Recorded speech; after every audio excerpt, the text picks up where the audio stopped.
ان معصوموں کو گودوں میں باپوں نے اٹھایا ہوا، ان کے ہاتھ میں اتنا لمبا چھرا ہے اور اس معصوم کے سر پر اس چھرے سے ٹک لگا کر خون نکالتے ہیں، اور اس خون نکلنے پہ معصوم تڑپ اٹھتے ہیں، ان کی چیخ و پکار بلند ہوتی ہے۔ محمد وعلى آله وأصحابه أجمعين والتابعين له بإحسان إلى يوم الدين۔ حضرات خواتین اور نونہالان ملت، بزرگوں اور بھائیوں، السلام علیکم ورحمۃ اللہ وبرکاتہ۔ آج اس شب میں ہمارے مہمان شیخ توصیف رحمان راشدی یحفظہ اللہ ہیں، اور موضوع خطاب موقع اور محل کی مناسبت سے ماہ محرم اور موجودہ مسلمان، اور یہ یقیناً قدرے ان موضوعات سے مختلف رہے گا جو اس سے پہلے آپ سن چکے ہیں۔ تو شیخ کو مدعو کرتے ہیں کہ تشریف لائیں اور آپ سے مخاطب ہوں۔ فلیتفضل مشکورا۔ السلام علیکم۔ السلام علیکم ورحمۃ اللہ وبرکاتہ۔ جن بھائیوں کے موبائل آن ہے اپنے موبائل آف کر لیں۔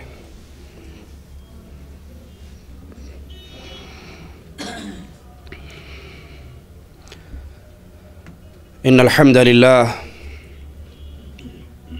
نحمده ونستعینه ونستغفره ونعوذ باللہ من شرور انفسنا ومن سیئات اعمالنا، من يهده الله فلا مضل له ومن يضلل فلا هادي له، أشهد أن لا إله إلا الله وحده لا شريك له، وأشهد أن محمدًا عبده ورسوله، أما بعد، أعوذ بالله من الشيطان الرجيم، بسم الله الرحمن الرحيم، وبشر الصابرين الذين إذا أصابتهم مصيبة قالوا إنا لله وإنا إليه راجعون، أولئك عليهم صلوات من ربهم ورحمة وأولئك هم المهتدون۔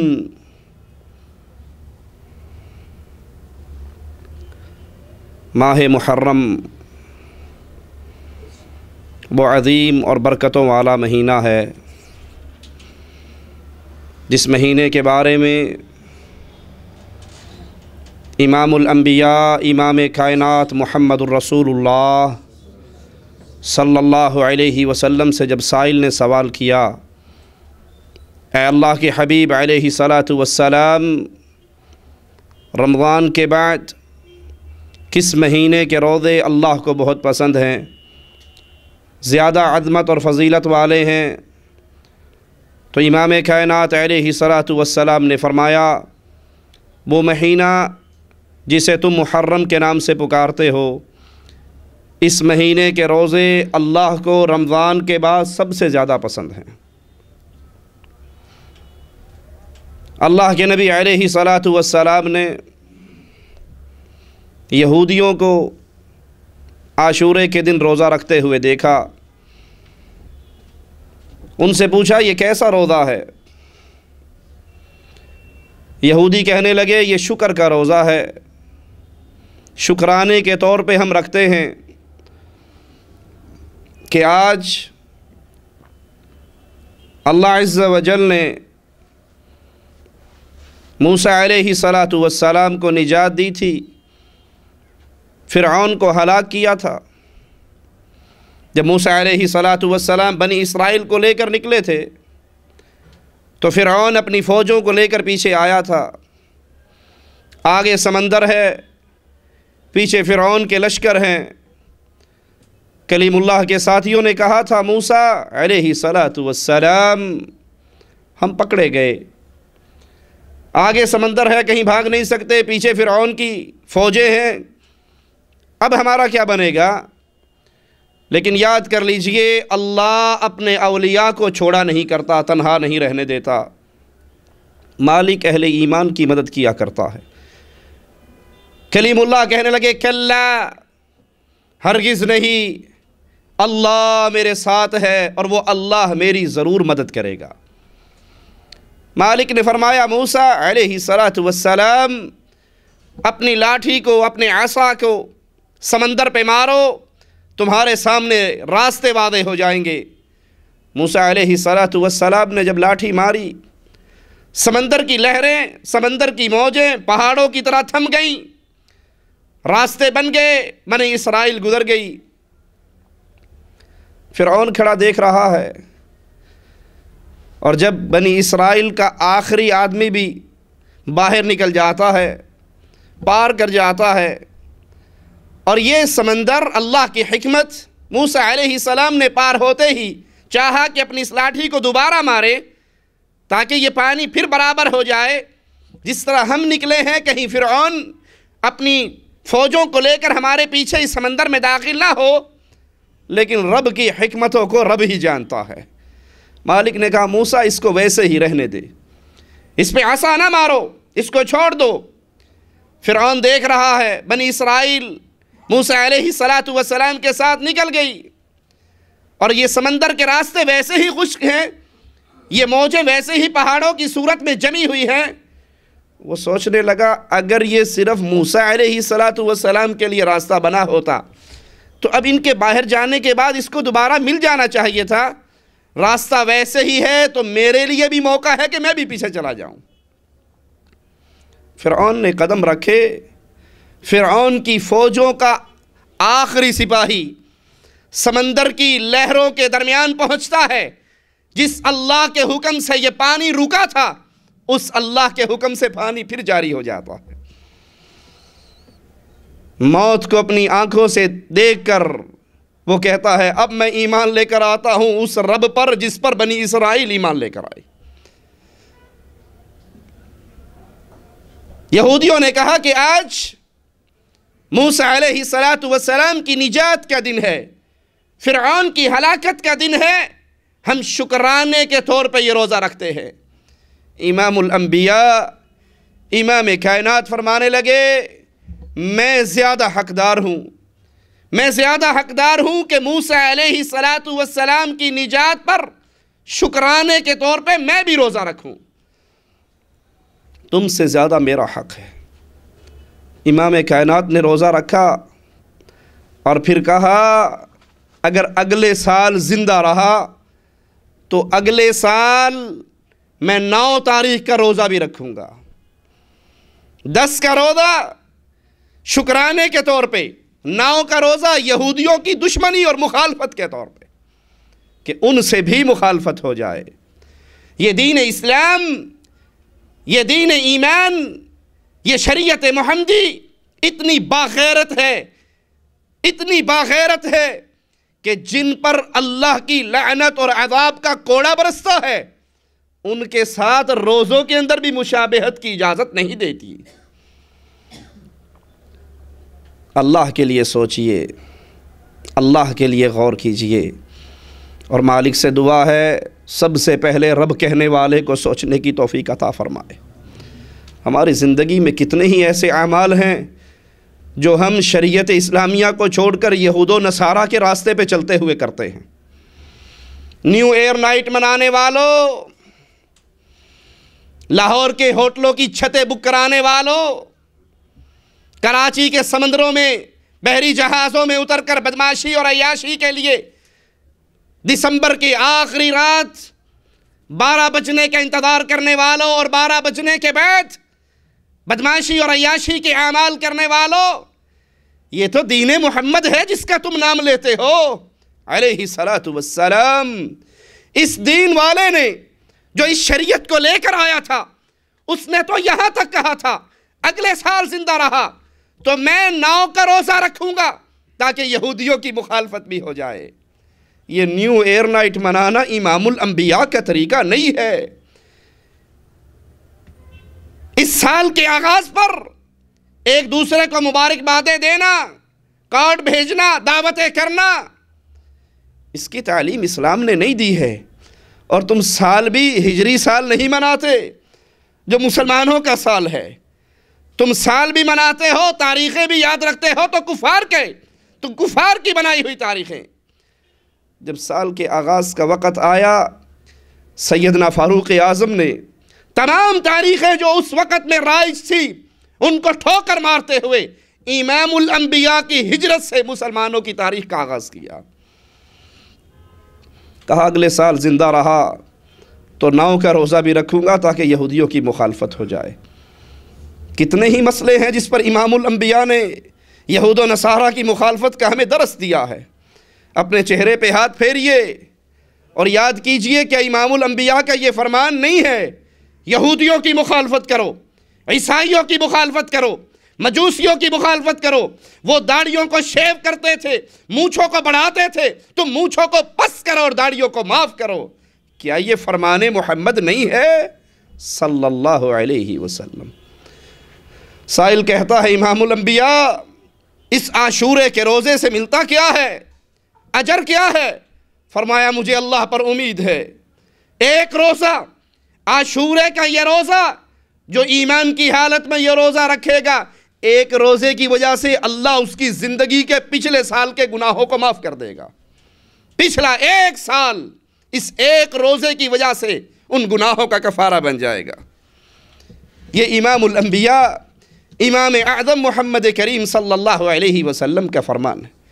یہ ماہ محرم یہ وہ عظیم مہینہ ہے جو حرمت والا مہینہ ہے، جس کا احترام اسلام سے پہلے بھی کیا جاتا تھا۔ حرمت والے 4 مہینے رجب، ذوالقعدہ، ذوالحجہ اور محرم، یہ 4 مہینے حرمت والے مہینے ہیں، عزت والے مہینے ہیں، عظمت والے مہینے ہیں، پاکیزگی والے مہینے ہیں۔ لیکن افسوس آج ہمارے معاشرے میں، ہمارے ملکوں میں، ہماری گلی محلوں میں جب یہ محرم کا مہینہ آتا ہے، جس کی عزت، جس کی عصمت، جس کی عظمت کے قائل کفار مکہ بھی تھے، ہمارے ملکوں میں اس محرم کے مہینے کی ابتدا سے ہی جسموں کے اوپر کالے لباس، گلیوں بازاروں کے اندر ماتم، گلیوں بازاروں کے اندر مجالس ذکر حسین کے اشتہار اور شہادت حسین کو بہانہ بنا کر، میرے اس جملے کو یاد کرنا، کسی کو چھیڑنا مقصود نہیں ہے، کسی پر طنز کرنا مقصود نہیں ہے، کسی کو تکلیف دینا مقصود نہیں ہے، مقصود حق کے اعلان کو واضح کرنا ہے۔ شہادت حسین کو بہانہ بنا کر اسلام کی بنیادی باتوں سے ٹکراؤ کیا جاتا ہے۔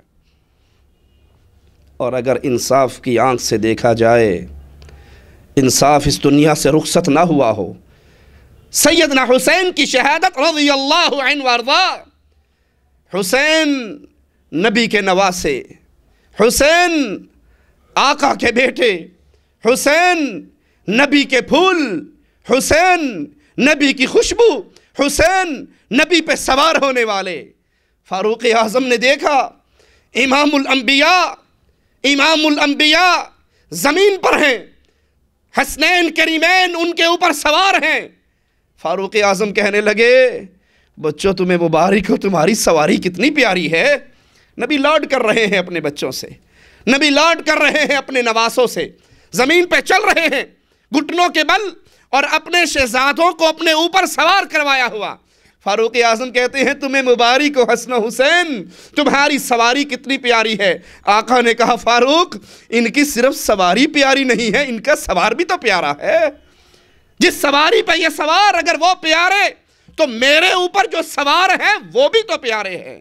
یہ حسین جنت کے نوجوانوں کے شہزادے ہیں، یہ حسن یہ سردار اور سید ہیں۔ اللہ میرے اس بیٹے کے ہاتھ پہ مسلمانوں کی 2 جماعتوں میں اتحاد پیدا کر دے گا۔ شہادت حسین جس کو بنیاد بنا کر مجالس ذکر حسین برپا ہوتی ہیں، ماتم کی محفلیں سجتی ہیں۔ ان کو کوفے بلانے والا کون تھا؟ ان کو خط لکھ کر اپنے گھر آنے کی دعوت دینے والا کون تھا؟ اپنے گھر کی بات کروں مجھے ٹوک دینا، اپنے گھر کا حوالہ دوں نہ ماننا، تمہاری کتابوں کے حوالے تمہارے بزرگوں نے لکھی، تمہارے بڑوں نے ترجمے کیے، تمہارے کتب خانوں نے شائع کیا، ان کتابوں کو اٹھا کر انصاف کی نگاہوں سے ذرا پڑھ کر تو دیکھو شہادت حسین کے اس سارے قصے کے ذمہ دار کون ہیں؟ بلانے والے کون ہیں؟ بلانے کے بعد نصرت کا ہاتھ کھینچنے والے کون ہیں؟ مسلم بن عقیل کے قدموں میں 1,00,000 تلواریں جمع کرنے کے بعد پھر مسلم بن عقیل کو کوفے کی جامع مسجد میں تنہا چھوڑنے والے کون ہیں؟ یہ سارا معاملہ کس نے کیا اور اس کا ذمہ دار کون ہے؟ آئیے ہمارے ہاتھ کے اندر یہ منتہی الاعمال، جس کا ترجمہ احسن المقال کے نام سے، اس کا صفحہ نمبر 398 ہے۔ 398 پر وہ خط موجود ہیں جن خطوں کی تفصیل منتہی الاعمال کا رائٹر عباس قمی بیان کرتا ہے۔ جب حسین رضی اللہ عنہ وارضا کوفے میں پہنچ گئے، ان کے لشکر کے درمیان کھڑے ہوئے، حمد و ثنا بجا لائے، پھر فرمایا اے لوگو، میں خود بخود تمہاری طرف نہیں آیا، مجھے تمہارے پے در پے قاصد خطوط آئے کہ ہمارے پاس ضرور تشریف لائیے، ہمارا امام کوئی نہیں، پیشوا کوئی نہیں، شاید خدا ہمیں آپ کی وجہ سے حق اور ہدایت پر جمع کر دے، میں اپنا ساز و سامان باندھ کر تمہاری طرف آیا۔ اب اگر تم اپنے عہد و پیما پر باقی ہو تو اپنے پیما کو تازہ کرو، میرے دل کو مطمئن کرو، اور اگر اپنی بات سے پھر گئے ہو، جو خط لکھ کر مجھے بلایا تھا، میں اپنے گھر والوں کو لے کر آیا تھا، معصوم بچوں کو لے کر آیا تھا، اگر وہ عہد و پیمان تم توڑ چکے ہو، میرے آنے کو پسند نہیں کرتے، تو پھر میرا راستہ چھوڑ دو، میں واپس وہاں پلٹ جاتا ہوں جہاں سے آیا تھا، میں خاموشی سے چلا جاتا ہوں۔ وہ بے وفا خاموش رہے، کسی نے جواب نہ دیا۔ سیدنا حسین نے وہ خطوں کے تھیلے منگائے، ان تھیلوں کو الٹا، ان خطوں کو نکالا، پھر کوفے والوں کے نام لے لے کر پکارا، فلاں ابن فلاں یہ خط تو نے لکھا تھا۔ سیدنا حسین کو کوفے کس نے بلایا؟ سیدنا حسین کو کوفے آنے کی دعوت کس نے دی؟ شیخ عباس قمی، منتہی الاعمال، صفحہ 398، امامیہ کتب خانہ موچی دروازہ لاہور سے شائع ہوئی۔ تمہارے حضرت کی کتاب وہ بتا رہی ہے حسین کو مکے سے خط لکھ کر تم نے بلایا، دعوت تم نے دی، اور پھر نصرت اور مدد کے ہاتھ کو اٹھا لیا۔ تذکرۃ الاطہار، شیخ مفید کی کتاب، کتاب الارشاد کا ترجمہ ہے، اس کا صفحہ نمبر 250 ہے۔ 250 پہ پھر یہی قصہ بیان ہوتا ہے کہ سیدنا حسین اپنی مرضی سے نہیں آئے، سیدنا حسین کو بلایا گیا۔ جب اہل کوفہ کو ہلاکت معاویہ، یہ ان کی کتاب کا ورقہ میں پڑھ رہا ہوں، ذرا غور سے سنیے، اور شہادت حسین کے اصل محرکات، اصل وہ اسباب جن پر یہ قضیہ واقع ہوا ہے، اس پہ غور کیجئے۔ گھر سے بلایا کس نے؟ مدینے سے دعوتیں کس نے دی؟ تلواریں جمع کرنے کے بعد واپس کون لوٹ گئے؟ مدد سے اپنا ہاتھ کس نے اٹھایا؟ تمہارے ہی گھر کی ہے، تمہارے ہی حضرت نے لکھی ہے، تمہارے ہی کتب خانے نے اس کو شائع کیا ہے۔ بات میری ہے، کتاب تیری ہے، تیرے گھر کی کتاب کا حوالہ۔ کہا کوفے کے شیعہ سلیمان کے گھر اکٹھے ہوئے اور معاویہ کے ہلاک ہونے پر اللہ کی حمد و ثنا کی۔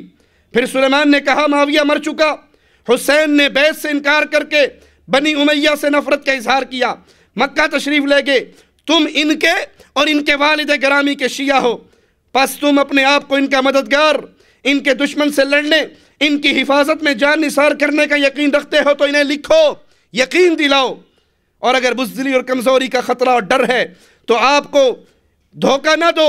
انہوں نے کہا نہیں، ہم ان کے دشمن سے لڑیں گے، ان کی حفاظت میں جان کی بازی لگائیں گے۔ اس پر سلیمان نے انہیں لکھنے کے لیے کہا تو انہوں نے خط لکھا۔ سنیے خط کو، یہ خط سلیمان، مصیب، رفاعہ، حبیب اور اہل کوفہ، آپ کے مومن مسلمان شیعوں کی طرف سے حسین بن علی علیہ السلام کی خدمت میں۔ پھر یہ خط لکھنے کے بعد خط میں کہتے ہیں اس وقت ہماری حالت یہ ہے کہ ہمیں کوئی رہنمائی کرنے والا نہیں، آپ تشریف لائیں، شاید اللہ ہمیں حق پر جمع کر دے۔ پھر نعمان بن بشیر قصر الامارہ میں موجود ہے، لیکن نہ ہم جمعے میں اس کے شریک ہوتے ہیں، نہ اس کے ساتھ عید کے لیے نکلتے ہیں، ہم تو آپ کے انتظار میں ہیں۔ یہ خط عبداللہ بن حمدانی اور عبداللہ بن وال کے ذریعے بھیجا اور انہیں جلدی پہنچانے کا حکم دیا۔